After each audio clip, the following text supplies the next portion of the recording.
नमस्कार दोस्तों, मैं सचिन मौर्य। आज हम लोग देखने वाले हैं कूलाम लॉ।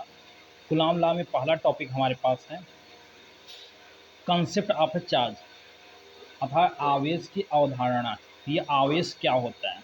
तो सबसे पहले आवेश क्या होता है? हम कहते हैं transfer of electron known as a charge. Transfer of electron known as a charge अर्थात इलेक्ट्रॉनों का स्थानांतरण आवेश कहलाता है। तो ये कैसे, आप कैसे बोल सकते हैं इलेक्ट्रॉनों का स्थानांतरण आवेश कहलाता है? चलिए हम लोग देखते हैं। हमने कहा कि एक सरफेस, ये एक दो सरफेस हैं यहाँ पर हमारे पास। एक पे हमारे पास 10 इलेक्ट्रॉन पहले था, इस पे भैया 10 इलेक्ट्रॉन इसके पास भी था। अभी ये न्यूट्रल अवस्था में है। अगर मैं यहाँ से ये ट्रांसफ़र मैंने कर दिया, 3 इलेक्ट्रॉन का ट्रांसफ़र कर दिया इस सरफेस से, इस सरफेस में मैंने 3 इलेक्ट्रॉन को पकड़ के उठा ले गया। भैया इसके पास बाद में कितने हो गए? 7। इसके पास बाद में कितने हो गए? 13। 13 इलेक्ट्रॉन। तो अब मैं कहूँगा चेंज कितना आया? चेंज कितना आया? तो आप कहोगे चेंज कितना आया? बाद वाले में पहले वाला घटा देते हैं। भैया बाद वाला ये है, पहले वाला ये है, घटाऊंगा तो कितना? माइनस का 3 इलेक्ट्रॉन यहाँ चेंज आया। और यहाँ पर कितना इलेक्ट्रॉन चेंज आया? तो आप कहोगे 3 इलेक्ट्रॉन प्लस का चेंज आया। मैं कहूँगा पहले तो इस पर ये न्यूट्रल अवस्था में था, ये भी न्यूट्रल अवस्था में था।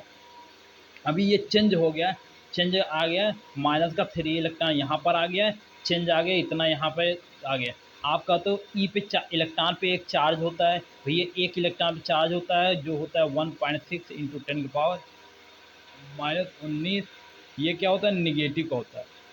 कितना निगेटिव होता है? चलिए हम लोग देख लेते हैं। अब भैया निगेटिव होता है, ये वैल्यू अगर मैं यहाँ रख दूँ तो आप कहोगे माइनस माइनस प्लस हो जाएगा ये।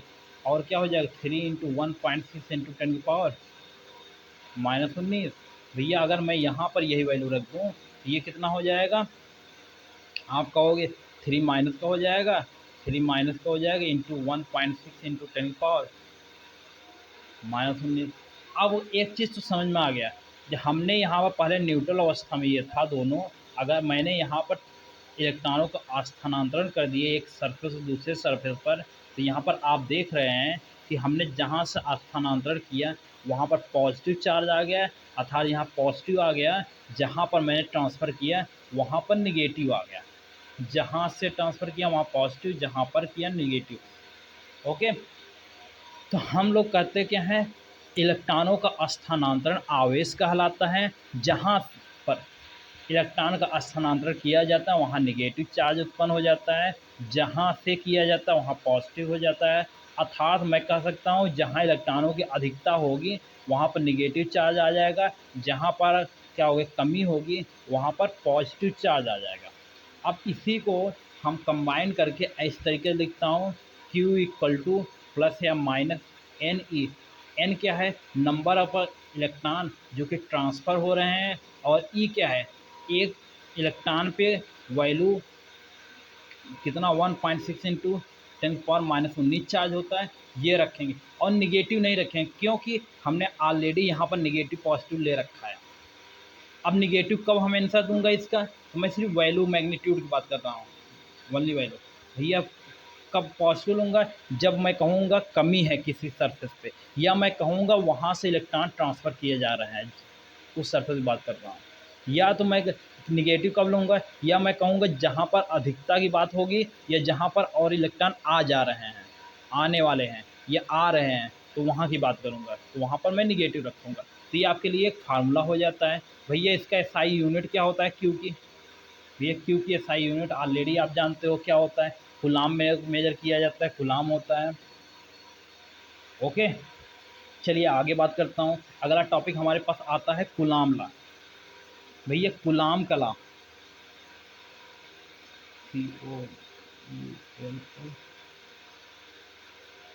Coulomb law, coulomb law. ये कूलाम लॉ होता क्या है? तो हम लोग कहते हैं कि जब दो बिंदु आवे, कूलाम लोग बात करते हैं कि कूलाम कहते हैं कि जब दो बिंदु आवेश आपस में कुछ दूरी पर रख दिए जाते हैं, आपस में कुछ दूरी पर रख दिए जाते हैं, तो इनके बीच में एक आकर्षण या प्रतिकर्षण फोर्स लगता है। भैया जो आकर्षण या प्रतिकर्षण फोर्स होता है वो इन दोनों के आवेशों के गुणनफल के अनुक्रमानुपाती होता है तथा इनके बीच का जो दूरी होता है इसके वर्ग के व्युत्क्रमानुपाती होता है। मैं फिर से पढ़ देता हूँ। जब दो चार्ज को कुछ दूरी पर रखते हैं तो इनके बीच में एक बल लगता है। वह बल क्या होता है? इन दोनों चार्ज के गुणनफल के अनुक्रमानुपाती तथा उनके बीच के दूरी के वर्ग के व्युत्क्रमानुपाती होता है। ओके, तो कूलाम लॉ क्या करता है? कूलाम लॉ जब दो बिंदु आवेश कुछ दूरी पर रखे होते हैं तो उनके बीच का जो बल की गणना होती है उसके रिप्रेजेंट करता है। कूलाम लॉ से हम लोग निकालते हैं कि कितना बल लगेगा। चलिए मैं स्टेटमेंट इनका पढ़ता हूँ। तो ये कहते हैं कि जब दो बिंदु आवेश आपस में कुछ दूरी पर रखे होते हैं तो उनके बीच एक आकर्षण या प्रतिकर्षण बल लगता है जो कि दोनों आवेशों के गुणनफल के अनुक्रमानुपाती तथा इनके बीच के दूरी के वर्ग के व्युत्क्रमानुपाती होता है।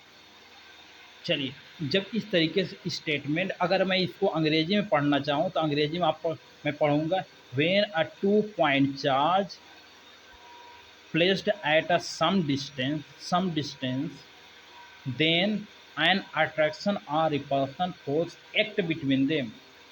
Attraction or repulsion force act between them, which is directly proportional to product of their charges and inversely proportional to square distance between them. आप कहते हो अगर पॉजिटिव दो चार्ज रखे हों, सेम नेचर वो होते हैं तो इनके बीच में रिपल्सन फोर्स लगता है। अगर विपरीत नेचर के होते हैं इनके बीच में अट्रैक्शन फोर्स लगता है। ओके, ये बात करते हैं आप लोग। चलिए, अगर इस तरीके से अगर प्रोपोर्शनलिटी होती है तो आप कहते हो इन दोनों का हम लोग साथ में ले लेते हैं। भैया साथ में ले लूँगा तो ये proportional Q1 Q2 upon R square. जब इस तरीके से होता है आप कहते हैं ये इक्वल, यहाँ पर प्रोपोर्शनलिटी हट जाता है तो यहाँ पर क्या आ जाएगा? तो एक कांस्टेंट आ जाता है। जब भी एक प्रोपोर्शनलिटी हटता है तो 1/, यहाँ कांस्टेंट आता है 1/4πε0 और Q1 Q2 upon R square. ये फोर्स का आपके पास फार्मूला आ गया, जहाँ पर 1/4πε0 जो है ये कांस्टेंट है। इसकी वैल्यू होती है 9 × 10⁻⁹। और यहाँ पर जो एप्सिलॉन 0 है, एप्सिलॉन 0 ये वैद्युतशीलता है, निर्वात की वैद्युतशीलता। अगर आपसे कोई कहता है मीडियम की वैद्युतशीलता दिया हो तो हम लोग कहते हैं मीडियम की विद्युतशीलता अपान निर्वात की विद्युतशीलता का जो अनुपात होता है वही डाई इलेक्ट्रिक कांस्टेंट होता है। डाई इलेक्ट्रिक कांस्टेंट पैराविद्युतांक जिसे हिंदी में बोलते हैं। तो पैराविद्युतांक जो होता है ये एक प्रकार का मटेरियल होता है जो कि चार्ज को स्टोर तो करता है लेकिन पास नहीं होने देता। चार्ज को स्टोर करता है लेकिन पास नहीं होने देता, इसकी ये प्रॉपर्टी होती है। तो अब ये क्या होता है? मीडियम की विद्युतशीलता अपान निर्वात की विद्युतशीलता का अनुपात होता है। ये ध्यान रखे रहिएगा। अब अगला इसी में आता है कि जो हम एप्सिलॉन 0 होता है इसका कोई डायमेंशन बता दे। भैया डायमेंशन क्या होता है? तो आप किसी का भी डायमेंशन अगर बात करता है तो डायमेंशन क्या होता है कि किसी भी क्वांटिटी का फंडामेंटल क्वांटिटी के रूप में रिप्रेजेंट करना क्या कहलाता है? डायमेंशन कहलाता है। मूल राशियों के रूप में व्युत्पन्न राशियों को रिप्रेजेंट करना। तो चलिए, तो यहाँ पर हमारे पास है फोर्स इक्वल टू 1/4πε0 पा गए हो, और क्या Q1 Q2 upon R square. भैया इसका डायमेंशन चाहिए। भैया जिसका डायमेंशन चाहिए सबसे पहले उसका एक फार्मूला आपको पता होना चाहिए, उसका एक रिप्रेजेंटेशन आपको पता होना चाहिए जो कि डायरेक्ट फंडामेंटल क्वांटिटी से रिलेशन रखता हो। अगर ऐसा रिलेशन आपको पता है तो आपको किसी का भी डायमेंशन निकालने में जल्दी हो जाता है, देर नहीं लगता है। तो और हमने ऑलरेडी आपको डायमेंशन जब पढ़ाया था तो ऑलरेडी मैंने बता रखा था, जब भी किसी का डायमेंशन याद निकालना होता है हम सबसे पहले 4 का डायमेंशन हमें हमेशा याद होना चाहिए। एक वेलोसिटी का, एक एक्सेलरेशन का और फोर्स का और वर्क का। ये 4 का डायमेंशन अगर आपको याद है तो आपको कहीं भी देखने की आवश्यकता नहीं है, सारे का डायमेंशन निकल जाएगा आराम से। सिर्फ आपको तो थोड़ा पेशेंस रख करके सवाल खोलना होता है। चलिए हम लोग सॉल्व करते हैं इसके। तो इसका तो मैं कहूँगा इसका कोई डायमेंशन नहीं होता, ये डायमेंशन लेस क्वांटिटी हो गई। और ये एप्सिलॉन ज़ीरो है, एप्सिलॉन ज़ीरो है, इधर भेजूँगा मैं। एप्सिलॉन ज़ीरो का डायमेंशन पूछेगा कोई तो मैं कहूँगा Q1 Q2 upon R square और एफ। भैया इसका डायमेंशन कोई बता दे। भैया चार्ज है, चार्ज का डायमेंशन कोई पूछता है तो ऑलरेडी हम लोग इसका फंडामेंटल क्वांटिटीज रिलेशन देखते हैं। तो ये फंडामेंटल क्वांटिटीज रिलेशन क्या क्यू बाई टी होता था, आई होता था क्या, ये फंडामेंटल क्वांटिटी होता था। तो अगर अब मैं क्यू की डायमेंशन क्या लिख सकता हूँ, तो ये फंडामेंटल क्वांटिटी को इसको रिप्रेजेंट करते हो करंट को ए से और इसको टी से। तो मैं ऑलरेडी इसको लिख सकता हूँ ए और टी से। तो ये ए और टी से तो यहाँ पर रिप्रेजेंट कर दीजिए। भैया ये क्या हो जाएगा, ए हो गया और टी हो गया। भैया कितनी बार है, भैया फिर Q2 भी है, भैया वो भी क्या है आवेश ही है तो इसको भी लिख दिया। और क्या ए टी ये भी, और अपान इसका डायमेंशन भैया आर स्क्वायर है, लेंथ में नापा जाएगा लेंथ का स्क्वायर। और हमने फोर्स का डायमेंशन आपको याद करा रखा है ML T-2। भैया इसको आप ऊपर ले जाइए रिप्रेजेंट कर लीजिए। भैया इसका डायमेंशन क्या हो जाएगा ए स्क्वायर टी की पावर 4। भैया 2 यहाँ पर निगेटिव है, 2 पॉजिटिव ऊपर है, टी की पावर 4 हो जाएगा। और एम पे -1 और भैया एल पे -3। ये आपका क्या हो गया डायमेंशन हो गया किसका एप्सिलॉन ज़ीरो का। ओके, तो डायमेंशन निकालना था फंडामेंटल क्वांटिटी के रूप में रिप्रेजेंट करना। चलिए हम लोग आगे देखते हैं कि कूलॉम लॉ का वेक्टर फॉर्म क्या होता है। तो हम लोग जानते हैं कि एक जो फोर्स होता है तो फोर्स एक वेक्टर क्वांटिटी है। तो यहाँ कूलॉम लॉ में भी जो फोर्स निकाल रहा हूँ इसके थ्रू तो ये भी क्या होगा एक वेक्टर क्वांटिटी है। सदिश राशि का एक डायरेक्शन जरूर होता है, बिना डायरेक्शन के वो जोड़े और घटाए नहीं जा सकते हैं। चलिए हम लोग देखते हैं। तो हम लोग कहते हैं कि अगर पॉजिटिव पॉजिटिव में तो ये पॉजिटिव है तो पॉजिटिव है तो इनके बीच में रिपल्सन लगेगा। तो ये डायरेक्शन किधर होगा, तो एक चीज़ नोट बना कर रख लीजिए, मैं बोल दे रहा हूँ। तो जिनके कारण फोर्स पता करना होता है, भैया जिनके कारण फोर्स पता करना होता है उसको पकड़ लेते हैं। भैया इसको क्या कर लें, हम लोग पकड़ लें। भैया अगर इसको पकड़ लूँगा तो इसके कारण फोर्स क्या लगेगा पॉजिटिव पॉजिटिव में रिपल्सन लगेगा, किधर की तरफ लगेगा बाहर की तरफ। ओके, अगर मैं इसके कारण पता करना होगा तो इसको पकड़ लोगे तो ये पॉजिटिव पॉजिटिव क्या लगेगा रिपल्सन लगेगा किधर की, ये धक्का मारेगा। इसको पकड़ लोगे तो ये क्या करेगा धक्का मारेगा, तो ये किधर मारेगा बाहर की तरफ। तो ये बाहर की तरफ ये धक्का मारेगा।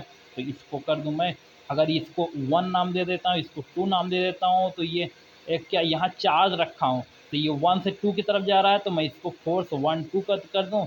अगर ये 2 से 1 की तरफ जा रहा है तो ये 2 1 कर दूँ फोर्स। आप कहोगे ये अगर संतुलित में है तो दोनों फोर्स बराबर होते हैं। तो ये क्या हो जाएगा 1 2 इक्वल टू 2 1। और क्या भैया इधर चलने के पॉजिटिव बोलोगे तो इधर चलने की वेक्टर क्वांटिटी है, निगेटिव बोलना पड़ेगा। तो ये कहता हूँ हम लोग ये वेक्टर ला इस तरीके से हो जाता है। भैया एक चीज़ यहाँ पर ध्यान रखने वाली बात है, तो हमने ऑलरेडी नोट करा रखा है। तो जिसके कारण फोर्स पता करना होता है उसको पकड़ लेते हैं, जिसके कारण फोर्स पता करना होता है उसको पकड़ लेते हैं। माइंड में ध्यान डाल के रख लीजिए, क्योंकि मैं सवाल लगाने चलूँगा तो वहाँ पर आपको दिखाऊँगा कि सवाल कैसे आ रहे हैं और सवाल आपको लगाना कैसे है। चलिए हम लोग बात करते हैं आगे। मैं पढ़ता हूँ सवाल, कुमार मित्तल का 8 नंबर न्यूमेरिकल्स है। तो ये पढ़ता हूँ सवाल। कह रहा है कि ए भुजा वाले वर्ग के चारों कोने पर ABCD पर एक समान आवेश का क्यू रखा जाता है। भैया ABCD एक वर्ग है तो भैया वर्ग बना लो सबसे पहले। और क्या करना है, तो और कह रहा है ये ए है, ये बी है, ये भैया सी है और ये क्या है डी है। बना लिए, सब पे क्या रख दिया मैंने पॉजिटिव क्यू रख दिया है, सब पे ये पॉजिटिव क्यू रख दिया गया है। तो कह रहा है डी बिंदु पर बल कितना लगेगा। भैया डी बिंदु पर सब सभी जगह यहाँ पर भी क्यू रख दियो, यहाँ पर भी क्यू रख दियो, यहाँ पर भी क्यू रख दियो और यहाँ पर भी क्यू रख दियो। भैया सब जगह क्यू रख दियो तो इस पर बल कितना लगेगा। भैया यहाँ पर डी बिंदु पर कह रहा है बल, तो आप ऑलरेडी बल निकालने के लिए चलोगे तो यहाँ पर कौन कौन बल लगाएगा ये पता पहले पहले पता करो। भैया एक क्यू भी बल लगाएगा क्या, भैया एक सी लगाएगा बल। भैया यहाँ पर फोर्स यहाँ पर कुछ दूरी पे ये आवेश रखे हुए हैं, इनके बीच में एक बल तो ज़रूर होगा। भैया एक सी लगाएगा बल, और कौन लगाएगा भैया? एक ए भी लगाएगा क्या बल? हाँ, ए भी लगाएगा। भैया एक बी लगाएगा क्या? बी भी लगाएगा। और कह रहा है ये जो भुजाएँ हैं इनकी, जो वर्ग की भुजा है ये ए है। भुजा क्या है? ए है। ओके, ये वर्ग है, वर्ग की भुजा ए दिया हुआ है। कह रहा है कि कितना बल लगेगा ए पे, तो भैया इनके बीच का एक बल लगेगा, वो कितना होगा? आपको जिनके कारण फोर्स पता करना हो तो उसको पकड़ लो, इसको पकड़ लो। तो ये क्या करना पड़ेगा? ये पॉजिटिव है, ये भी पॉजिटिव, पॉजिटिव पॉजिटिव में क्या होगा? रिपल्सन लगेगा। किधर की तरफ? बाहर की तरफ होगा। ओके, और ये पॉजिटिव पॉजिटिव में क्या लगेगा? रिपल्सन लगेगा। ये भी कहाँ होगा? बाहर की तरफ होगा। भैया कैसे? इसको पकड़ लो, तो ये क्या करेगा? इसको धक्का मारेगा कि नहीं? धक्का मारेगा और बाहर की तरफ धक्का मार दिया ये, तो ये बाहर की तरफ हो गया। चलिए, और ये क्या? ये भी पॉजिटिव है, ये भी पॉजिटिव। भैया इसको पकड़ लोगे, इसको पकड़ लोगे, तो इसको पकड़ लोगे तो क्या करेगा? ये पॉजिटिव पॉजिटिव रिपल्सन मारेगा, तो अगर धक्का मारेगा बाहर की तरफ ना, तो ये भी बाहर की तरफ मार दिया। ओके, चलो हो गया। अब चलिए हम लोग निकालता हूँ। भैया ये कितना निकलेगा? आप कहोगे दो, चलिए निकालते हैं। आप कहो कितना होगा? 1/4 पाई एप्सिलॉन 0। इसको, ये तो कांस्टेंट है, इसको कोई रोक ही नहीं सकता। और क्या? तो Q1 Q2, भैया क्यू दोनों हैं, अर्थात क्यू स्क्वायर हो जाएगा अपान आर स्क्वायर। भैया आर की वैल्यू कितनी है? दोनों के बीच की दूरी क्या है? एक वर्ग था तो इनके बीच की दूरी ए वाई होगा। और इसके बाद इधर बात करा, भैया इनके बीच का कितना फोर्स लगेगा? आप कहोगे ये तो बाहर की तरफ लगेगा, कितना लगेगा? तो कहोगे 1/4 पाई, इसको तो कोई रोक ही नहीं सकता। और क्या? Q1 Q2 भैया दोनों आवेश सेम है, अर्थात क्यू स्क्वायर हो जाएगा अपान इनके बीच की दूरी। भैया ये वर्ग था, वर्ग की भुजा ए था, तो इनके बीच की दूरी ए है, तो भैया ए स्क्वायर हो जाएगा। ओके, अब इनके लिए बात कर लेता हूँ। भैया Q1 Q2 है ये, तो भैया इनके बीच का कितना बल लगेगा? आप कहोगे 1/4 पाई एप्सिलॉन 0, इसको कोई रोक नहीं सकता। भैया Q1 Q2 दोनों सेम है, क्यू स्क्वायर हो जाएगा अपान आर की बात करूँगा। भैया आर कितना हो जाएगा? यहाँ से यहाँ तक की दूरी, भैया ये ए है, ये ए है। पाइथागोरस कहता है कि ये √2a होगा। √2 √2a होगा। ओके, भैया √2a होगा। ए है तो ये √2a होगा पाइथागोरस से। चलिए, तो इनके बीच की दूरी आपको निकल गया। भैया इसका स्क्वायर करोगे तो ये क्या हो जाएगा? 2a स्क्वायर हो जाएगा। अब चलिए हम लोग निकालता हूँ। तो हम ऑलरेडी मैंने बता रखा है, जो वेक्टर हमसे पढ़े होंगे तो उन सारे बच्चों को मैंने बता रखा है। जब दो फोर्स परपेंडिकुलर होते हैं, तो अगर समान फोर्स होते हैं, इक्वल फोर्स अगर परपेंडिकुलर हों, तो इनका रिजल्ट है इनके बीचों बीच से जाता है, और कितना होता है? √2 टाइम होता है किसी एक के। अगर दो फोर्स 60 के एंगल पे हो, तो इनका इनका रिजल्टेंट कहाँ जाता है? इक्वल फोर्स हैं, ध्यान रखिएगा। इनका रिजल्टेंट इनके बीचों बीच से जाता है, और कितना होता है? √3 टाइम होता है किसी एक के। और मैं बात करता हूँ, यदि दो फोर्स 120 के एंगल पे हैं, इक्वल फोर्स हैं, तो इनका रिजल्ट है इनके बीचों बीच से जाएगा, और कितना होगा? किसी एक के बराबर होता है। और आगे बात कर लेता हूँ, अगर तीन फोर्स 120 के एंगल पे होते हैं, इनका रिजल्ट इक्वल फोर्स हैं, तो इनका रिजल्टेंट 0 हो जाता है। अब आगे बात करता हूँ हम लोग। तो चलिए यहाँ पर मुझे दिख रहा है, भैया ये फोर्स और ये फोर्स इक्वल है। भैया इक्वल है, तो इनका रिजल्टेंट इनके बीचों बीच जाएगा, अर्थात 45 के एंगल पे जाएगा। 45 के एंगल पे जाएगा, तो एक एक तो पहले जा रहा था 45 पे, एक और पैदा हो गया 45 पे। और कितना होगा? इन दोनों का √2 टाइम होगा। मैं इसको नाम दे देता हूँ एफ, ये भी एफ ही होगा, तो इसका क्या हो जाएगा? एफ √2 टाइम एफ हो जाएगा। मैं इस दोनों को सॉल्व करता हूँ। भैया क्या हो जाएगा? Net force F equal to, आप बात कहोगे तो ये क्या? आप कहोगे 1/4 pi epsilon 0। Okay, Q square upon R square. भैया 2 है तो 2 रखे रहो। ओके, प्लस √2 टाइम, भैया √2 टाइम क्या? 1/4 पाई एप्सिलॉन 0 ए स्क्वायर, और क्या? Q square. ओके, तो ये देख रहे हैं, ये आइटम दोनों सेम है, ये आइटम दोनों सेम है, तो इनको बाहर मैं रख लेता हूँ। तो ये क्या हो जाएगा, 1/4 पाई एप्सिलॉन 0 क्या क्यू स्क्वायर अपान ए स्क्वायर कॉमन हो जाएगा। तो यहाँ क्या बचेगा 1/2 और यहाँ क्या बचेगा √2। ये आपका क्या हो गया, आंसर हो गया। भैया डी पर कितना बल लगेगा, ये क्या हो गया आपका आंसर हो गया। भैया कितना बल लगेगा, इतना बल लगेगा। मैं इसी का अगला पार्ट देखता हूँ। भैया इसी का अगला पार्ट क्या है, आपने यहाँ पर बल निकाल रखा है। भैया जो ये एक सामान आवेश यहाँ पर रखे हुए थे, तो यहाँ पर जो बल लगता है तो आपने यहाँ पर निकाल रखा था। ये कितना लगेगा, तो आपने ये बताया कि एफ इक्वल टू ये क्या होगा, आपने कहा नेट बल लगेगा 1/4 पाई एप्सिलॉन 0, ये एप्सिलॉन 0 क्यू स्क्वायर अपान ए स्क्वायर, ये 1/2 प्लस √2। आपने कहा इतना नेट बल लगेगा ये। ओके, अब यहाँ पर मैंने फिर से रख देता हूँ क्यू। अगला पार्ट मैं इसका करता हूँ। ये क्यू रखा हुआ है। भैया ये डी बिंदु है, ये ए बिंदु है, ये सी बिंदु था, और ये बी बिंदु था, ये क्या था सी बिंदु था। चलिए ये हो गया। तो यहाँ पर जो फोर्स लगेगा, तो ये फोर्स इसके बराबर हो जाएगा। तो ये आपने फोर्स निकाल है। इसी का अगला पार्ट है कि यहाँ पर इसके केंद्र पर कितना आवेश रखें ये, और उसका नेचर क्या हो कि ये संतुलित में रहे। तो फिर से सवाल पढ़ता हूँ। इसके केंद्र पर, इस वर्ग के केंद्र पर कितना आवेश रखें कि ये जो सिस्टम है ये संतुलित में रहे। सबसे पहले पता लगाइए ये जो सिस्टम है इस समय संतुलित में है था कि नहीं। अगर मैं क्यू ना रखता, क्यू ये जो मैंने रखा हूँ ये नहीं रखता, तो क्या ये संतुलित में था पहले, तो कहोगे नहीं। कैसे भैया, ये इस पर फोर्स लगा रहा था, ये इस पर फोर्स लगा रहा था, ये भी इस पर फोर्स लगा रहा था, ये भी इस पर फोर्स लगा रहा, क्या ये यहाँ बैठा रहेगा, नहीं ना।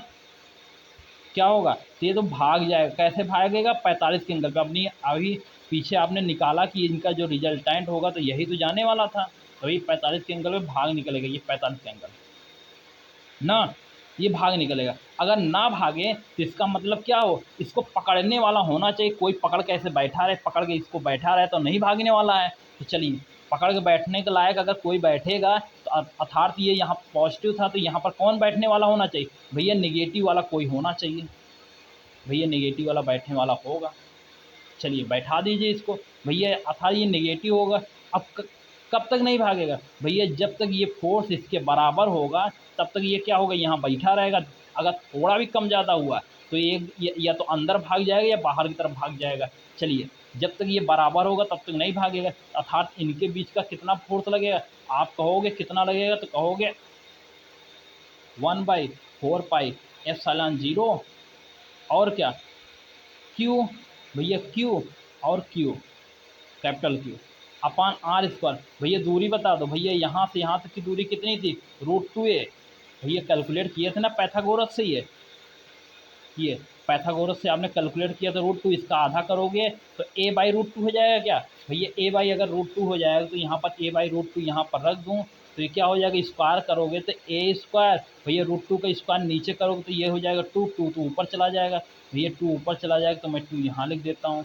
तो आप कहोगे, अब चलिए भैया ये कैंसिल होने वाले हैं क्या, ये भैया ये कैंसिल हो जाएगा, ये कैंसिल हो जाएगा, ये क्यू कैंसिल हो जाएगा। भैया इधर क्या बचा, भैया इधर क्यू बचा है, और इधर क्या बचा है Q/2, और क्या 1/2 प्लस √2। भैया ये कैसा होगा, भैया ये निगेटिव का होगा। कैसा होगा, निगेटिव का होगा चार्ज। हमने ऑलरेडी यहाँ डिसाइड निगेटिव कर रखा है, इसलिए यहाँ निगेटिव नहीं है। ओके, तो क्या करना था, हमने 2 न्यूमेरिकल बताए जो कि अच्छे वाले न्यूमेरिकल थे, आपके कंसेप्ट को क्लियर करते हैं कैसे फोर्स पता करते हैं। भैया जिनके कारण फोर्स पता करना होता है उनको पकड़ लेते हैं, और इसको देखिए सॉल्व हो गया। और ये ध्यान रखिएगा, जब 2 फोर्स इक्वल होते हैं और 90 को करते हैं तो उनका रिजल्ट है उनके बीचों बीच और √2 टाइम्स जाता है, तो ये पता होना चाहिए आपको। चलिए यहाँ पर हो गया। अब हम लोग मिलेंगे अगले वीडियो में, जो कि और कुछ न्यूमेरिकल होगा, उसके बारे में डिस्कस करेंगे और आगे टॉपिक को डिस्कस करेंगे। अगर आप हमारे चैनल में पहली बार आए हैं, चैनल को सब्सक्राइब करें, वीडियो को लाइक करें और अपने दोस्तों के बीच में ज़रूर शेयर करें। जय हिंद।